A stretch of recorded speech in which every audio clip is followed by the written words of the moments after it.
ideas from a cooperative project for acquiring skills essential to learning. Welcome to the Security Chipmunks podcast. I'm Edna Johnson. I'm here with my co-host Neil Smalley, and today we have a very special guest today, Rook. Rook is here joining us. Hello. Hey, Rook, how are you? I'm good. How are you? I'm doing great. Thank you for joining us. Well, thanks for having me. Yeah, absolutely. So we had a really fun experience when we went to Wild West Hackin Fest. We competed together on a team. Do you want to talk a little bit about that? Yeah. Well, I mean, first of all, I got to meet you, which I think was super fun. And we had a pretty good team. I believe you started the team, if I remember correctly. Yes. It was announced, and I was there with some of my friends, some of our mutual friends, how I met you. And we had not intended on playing the CTF that weekend. How I know them is actually through CTFs. We used to compete CTFs together quite a bit. So we were just kind of planning on hanging out and enjoying the conference. And instead, we hung out and enjoyed the conference in a very different way through the CTF, which was a good time. Yeah, we had a blast. I forget. Did you say we won? Spoilers, we won. Yes. Whoops. We did. Sorry. Yeah. We did great. Yeah, we did super well. I think we played well as a team. One of the things I really like about that format of CTF is that it's not just hacking all the time. It gives, I think CTFs, I think this is changing a bit, but I think CTFs are largely focused on offensive skills, and attack and defense really gives an opportunity for more skill sets to participate and have a good time. So yeah, I think we did a fantastic job. Yeah. No, that was really interesting. This is my first attack and defend CTF competition. Mm-hmm. It was my first of this kind. And that was a bit of a learning curve in itself. Like, what do I do here? And I was really glad that I had you and Jose and others on the team that kind of knew what needed to get done. I remember on Thursday, we found this table behind the fireplace, and we're just trying to stay out of the way, but trying to work all together at this big table. Getting things set. Yeah. No, I think one of the reasons we weren't going to compete is because we don't really have a casual competition mode. We either go all in or we don't. And if your objective is to do well in a CTF, in a competition, the main thing you need to understand about CTFs is that while the CTF itself is time bound, there is ample opportunity to do work and get head start and gain advantages outside of that time. And so that's what we were trying to do the day before, is just prep as much as we could, knowing full well that most of it was going to be thrown away. But prepping scripts, deving against the APIs, making sure that we had, good templates set up and kind of strategy around how we want to handle certain things. And, do we want to collect and replay attacks, or do we just not want to care about what the other team is doing? Having all those decisions ahead of time, sort of like incident response. You don't want to be deciding all that complicated, nuanced stuff while an incident's happening. You want to solve as much of that as up front as possible, so you're not having to think as much. And that's kind of the way we handle CTFs as well. Yeah. It was really good to see, because this is my first time being on such a competitive team, and so it was great to see how y'all work. And it was quite the learning experience, and everybody had their computers all you had everything set up, and for a lot of things, even you weren't planning to compete, but you already brought your computers with the environments ready to go and everything like that. So it was a lot of fun to watch and be a part of. I think that's a testament to how Roman and the Meta CTF team runs CTFs. I've played a lot of CTFs that are very like they're very much a CTF versus like a skills event, where I don't know how to describe this. I didn't do anything, like I didn't bring a CTF computer, and I didn't have like CTF specific VMs. I just had like the stuff that I do work with. And sometimes you have to download like a bunch of esoteric, like nuanced niche tools to solve challenges because they're very kind of on the edge of reality, which is fun because it lets you explore skills that you don't touch a lot. But I do enjoy CTFs that are very much like, here is a kind of hyper aggressive version of kind of a real world sort of a thing. Like you wouldn't deal with this number of bugs in this short amount of time in real life, but none of the bugs and none of the things we were working on was this, out there sort of a concept. It was, we were in VS Code, we were in Terminal, we were, writing Python and Go and, just doing stuff we normally do. Yeah. I think our team, we were lucky that we had so many people that knew different languages like C and Go and Python, because some of the challenges involved those languages. And I think that gave us a competitive edge, having such a diverse team with a lot of experience with different technologies. I agree. I think, back when Jose and Ethan and I, and Sean wasn't present, but Sean was part of the original group. And I met Coop later. Coop was kind of part of a more recent iteration of that group. But one of the reasons we work so well together is because of that diverse set of skills that we had. Like I come from systems administration and systems engineering, so I know a lot about Linux and firewalls, and I'm kind of a serial generalist. I got started as a web developer and then got into help desk and all kinds of stuff. So I've got a really broad background, but less dev.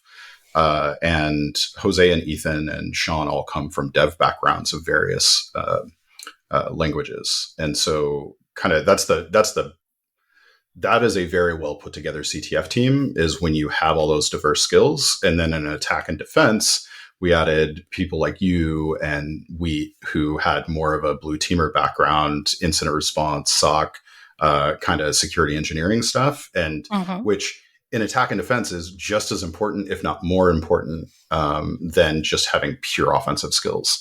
Right. Yeah, we had obviously we had the best team of the day. Whether there were other very talented groups as well. So, that could have been very different a different weekend. But we had a very good team. We had a solid, well put together team. And it's all because of that. You don't want 8 people who all know the same thing, no matter how well they know that thing. You really want that kind of diverse background and experience as part of the team. Right. Yeah. So I was really glad to see us do so well, and then we had our points were just off the charts, but it was great, and so it was my first CTF win, and congratulations! That's exciting. I didn't realize that. Oh yeah, thank you. I love playing CTFs, but like I've never been in the top, so I was like, yay. It's a good feeling. It's addictive. For sure. Yeah, I've been doing CTFs for a few years, but first time winning, so that was fun. So yeah, and we got some cool prizes, like the training that we got for 12 months, and we got one of us got the black badge. Yeah. Show it off. Do you have it? I do have it. It's right here. Heck yeah. Turn it on. That thing's awesome. Yeah, so it's always nice. It's always nice to have, kind of a black badge, because if you wear it around the conference, people, people notice and they're like, "Oh, who is that? Like, why don't I know that person? That person must be cool." And the whole time you're thinking like, "Oh, they don't know I'm just me." Yeah. But yeah, no, that's awesome. That's really cool. Yeah. And it was really nice of Cooper to, once we got off the stage, he just like had his laptop ready and he like plugged it in, like, here's your firmware update. And I was like, yes. I was sitting next to him while the closing ceremonies were happening, and he before the basically when the CTF announcement started. So ours was announced last because it was the main event. But as the CTF announcement started, he pulled out his laptop and started working on it. So he had it like ready instantly. Yeah, yeah. Coop's a good guy. I haven't known him very long, but I'm glad I know him. He's rad. Yeah, he's really nice. Yeah. So, Wild West is where I met you, but I've heard you go to other conferences too. So, what are some of your conference recommendations? I think Wild West, in any of its iterations, is probably the top right now. I haven't been, unfortunately, the last couple of years since the pandemic, I haven't really been traveling as much as I used to pre-pandemic. But Wild West, even since the very beginning, the talent and the community that Black Hills drives. And I usually credit John for this, but I mean, Black Hills is much bigger than John these days. And so it's one of the few places where I can go. And my partner was with me for this one, and she even noticed. She's just like, we showed up early. The conference that was there before, I don't even know what it was, but it was a very different vibe. And my partner took off to visit a friend for a couple of days. And when she came back, the Black Hills conference had started, and she's just remarking on, everybody's happy. Everybody's excited to see each other. The excitement levels are very high. And the speakers are all top notch. There's a huge breadth of labs that you can try and skills that you can enjoy. So Wild West, any of the ones you can get to, even online, I think are great. They keep the price pretty low, which is, I think, a boon. Local B-sides. I hear Orlando is spectacular. One of these days, I'm going to make it out to Orlando. I'd love that. Yeah. I'd really like to make it out there because I think, outside of Vegas, for obvious reasons, for Vegas, but outside of Vegas, I think it's probably the second most well-known nationally. I mean, I'm on the other side of the country. So I think Orlando is really well known. But nice, any of the B-sides. Yeah. I mean, we were talking pre-show that I'm really bad at my local community, and I need to take more of an effort to participate. But your local community is what matters to you the most, as far as support and professional opportunities and networking and all that stuff. So, if you have a local B-sides, get involved, go. But yeah, I like the smaller conferences. I kind of came out of SANS. So I was taking SANS classes, and then I taught for them for a couple of years. But those are much more, I think, education focused kind of events rather than conferences. So yeah, I think Wild West and B-sides are kind of where it's at. DEF CON's just a big, everybody's going to be there kind of thing. So it's good to network. But I think for sheer concentration of good events, what Wild West is where it's at. Yeah, I agree. Wild West is just, it's the kindest conference, and that's the best way I can put it. If you talk to any of these people, they just become like your best friends immediately, pretty much. They're so nice.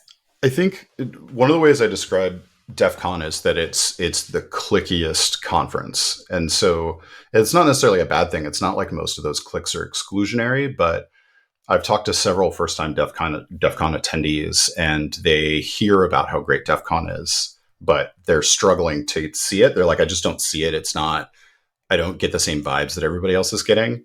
Yeah. And one person specifically I saw not last year, but the year before, I saw them like 3 hours later, and they had found kind of their tribe, like they ran into them. Yeah. And once you do that, I think DEF CON can be that way. I think individual little groups are very accepting. But Wild West, there is no clique. It's just kind of everybody is your tribe at a Wild West event. It's a stellar environment. And honestly, I've attended Wild West a couple times remotely, just in their Discord, And I think, you don't get the same level of, 3 a.m. hallway conversations that you might get at the event, but it's still very active and very inclusive, and you still get a lot out of it, which is nice to see. Because not everybody can travel. Yeah. Yeah.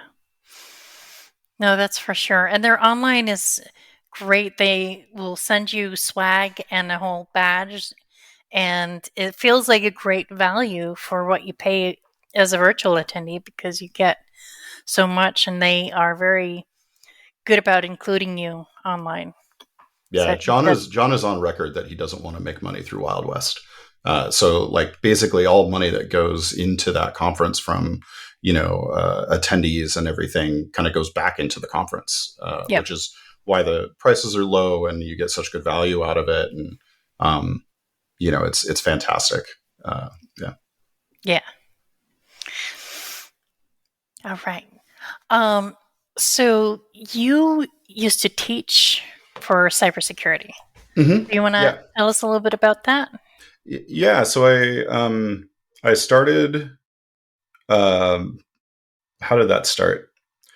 I spoke at a lightning talk at a SANS conference one year, and it was just like a little 5-minute like blurb about how I was trying to implement like offensive stuff into my security engineering role. This is back before I ran offensive teams.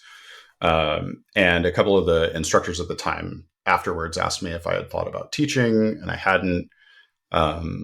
And nothing really came of it for a while. SANS is notoriously hard to teach for. They have a very long funnel of instructor development. And so what I ended up doing instead was I started making videos, I think as a CTF write-up one time. And what I realized is that even though I'd been in tech for 15 something years, by that point, 20 years something, everything I knew, I kind of knew how to do, but I didn't really know why those things were the way they were, or, what series of implications led to things being this way, which is kind of something you need to be able to do to teach, especially the way my brain works. Like it's hard for me to follow along with somebody if I can't kind of derive what's happening. And making those videos really pushed me to kind of learn things more in depth. And I made those videos, then I started a YouTube channel, and from the YouTube channel I got back into SANS and kind of followed through their instructor dev. But I love teaching. I enjoy pushing myself to know more, but I really love, especially like as I had trouble in school growing up, because either it was hard for me to kind of like latch on to things or really understand what the teacher was trying to describe. I really love it when I'm describing or trying to teach somebody a really complex topic and people like, okay, I understand. Like, I get it now. Like I understand why this is the way it is. And that's stellar. That's something I don't see enough of when I interview people for jobs is I get a lot of people that were kind of like me earlier in my career, where they just kind of know if I type this in, this happens. And I know to type that in because it's doing this thing, sort of knowledge, which is fine through a lot of your career. But as I interview for like red team and offensive roles, like you really have to have a deeper understanding of how things are kind of built and put together so that you can be very deliberate and precise in how you apply pressure to an environment to make it do what you want it to do. So I like promoting that sort of understanding inside of tech. So yeah. Yeah. Yeah. That's very nice. Very neat.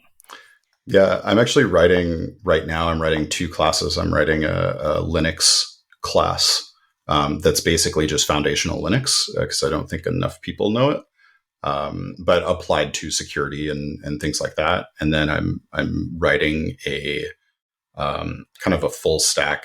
I call it full stack hacking, which is just buzzwordy nonsense. But basically, it's if you're going to attack a web application, you should know how web servers work. If you're going to do SQL injection, you should know how to write SQL. If you're going to, do command injection into a web or mobile app, you should understand what Linux is doing with that command that you're injecting, and basically teaching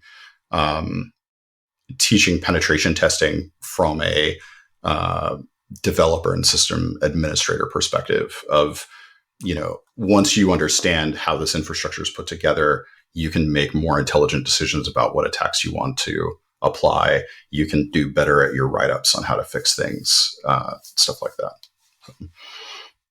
Very nice. Well, that sounds exciting. I hope so. We'll see. Yeah. All right. So I know you've told me that you are running teams and doing management things. So what are some things that, like, once you got into that role of running teams, that really, like, you're like, this is something people should know about? I think it's a lot of just what I was talking about. I think I'll be interviewing people, and I'll ask questions about, I don't know, so SQL injection is like, let's say the canonical example. If, you've got this website, it's got a login prompt. Sometimes when we do interviews, like in-person interviews, I don't do take home stuff, but in-person interviews, we'll kind of do kind of a live hacking thing where it's like, hey, here's kind of a CTF that I wrote, let's walk through it and, tell me how you're thinking about these problems. And a lot of times I'll just see people throw in the canonical or 1 = 1 SQL injection into the login field. And I'll ask them why they did that, or what does that, I call them incantations, because they're basically casting spells at that point. If they don't know SQL, then they're just saying the magic words and hope that the thing falls out. But I'll ask them, what does that do? How would you change it? Things like that. And I'll just kind of get back, well, it's a login page. You put in this string and then it lets you log in. And I think people, when you're first learning, I think that's acceptable, just to kind of go, oh, SQL injection exists. You can do malformed SQL to make the database do weird stuff. Well, the next level of that isn't you're putting in malformed SQL, you're actually just writing SQL statements.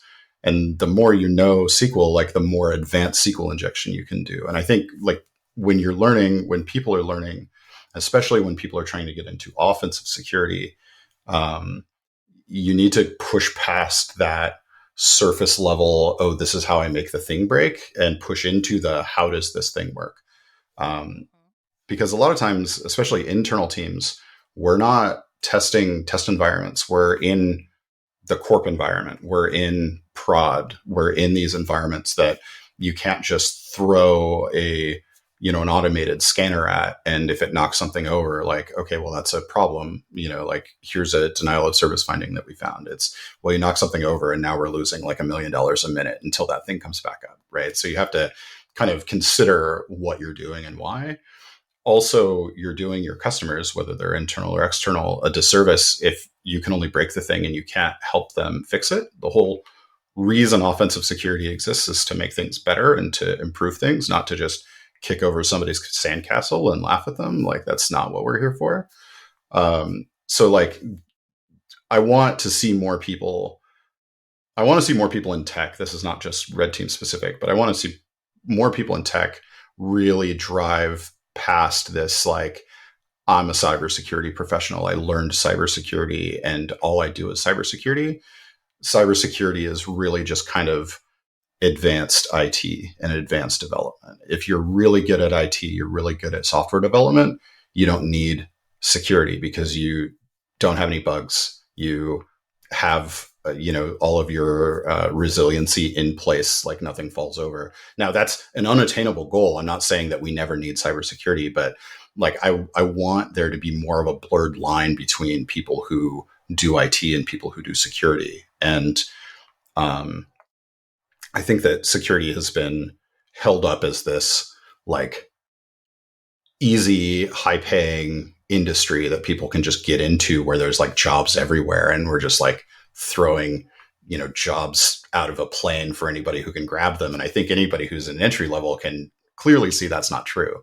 Right. There's a lot of competition at the entry level areas because of this huge influx of people taking, getting these cybersecurity degrees and things. So I think the way that you can really stand out is don't just be a cybersecurity person. Like understand what you're protecting, why you're protecting it. What outcomes are you driving? Like why is the company paying you the money they're paying you? Like they're doing it for a reason. They're not doing it because cybersecurity is cool. Yeah. I also think red team is like overhyped. Like obviously I do it. I enjoy it. I think it's a great job. I love it. But I see a lot of people kind of like getting into college or coming out of college and it's like, oh, I want to be a pen tester. And it's like, well, I mean, great. Like that's good. We need great pen testers always. But like, I think that there's this really good PR about how cool pen testing is. And I think that there is less of that PR for other areas of security. And I want other people to see how interesting, security operations is. Incident response is fascinating. That's actually what I taught for SANS. I didn't teach hacking. I taught IR and incident handling, which is fascinating. It's super important. It is more high pressure and more badass than red teaming. Like when you get into it, it's a lot of the same skill sets. Like I want people to see the reality of security and really enjoy doing it and learning about it more than just this, like, oh, I saw Mr. Robot and I want to do that. Like I want people to care about it, I guess is what I want to see in people that I interview. Yeah. Oh, that's great.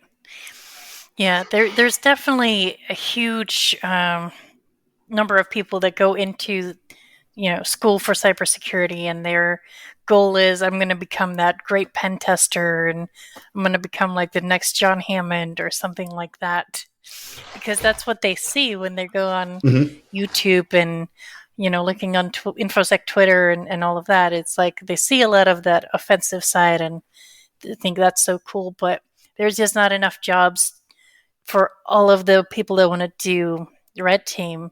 But there's still a lot of like great jobs out there like IAM and GRC and SOC that has a lot of demand for, people, but it's not as shiny as the red team. Sure. Yeah. But it can be. I think it can be. It's just like the PR for those fields aren't quite there yet. Yeah. But threat hunting is super exciting. IR is super exciting. IR is literally just like facing off with adversaries. Like that's incredibly exciting. It's just I don't think it's marketed very well is the problem. Yeah. Yeah. No, I do IR. I definitely agree. It is so fun. Yeah. It's fun when you get to kick somebody off a box. So. Yeah. Or when you like, when I mean, I've experienced this from the other side, but you kick somebody off the box and we're like, oh, okay, I guess we'll get in and through our, back doors or whatever. And like, as we're starting to log in, those get slammed shut too. And you're like, whoa, like, yeah, it's got to be satisfying to execute that kind of IR program. So, yeah, as long as we aren't burning out our incident handlers, which I think is another big industry problem is we burn out a lot of our people because, frankly, from a business perspective, there's more people lining up to take those jobs. So, like, I don't agree with the business practice, but it's definitely something we do in the industry. Yeah. Yep. All right. Well, thank you so much. We're glad to have had you on the episode. Yeah, thanks for inviting me. I'm always happy to ramble at people. Yeah. Well, it wasn't rambling. You're telling us great things here. So great. I'm glad you enjoyed it. Yeah. Appreciate you having you on. Yeah, well, thanks so much for the invite. Yeah. All right. This has been an episode of Security Chipmunks. Remember, as you're learning, keep chipping away at it.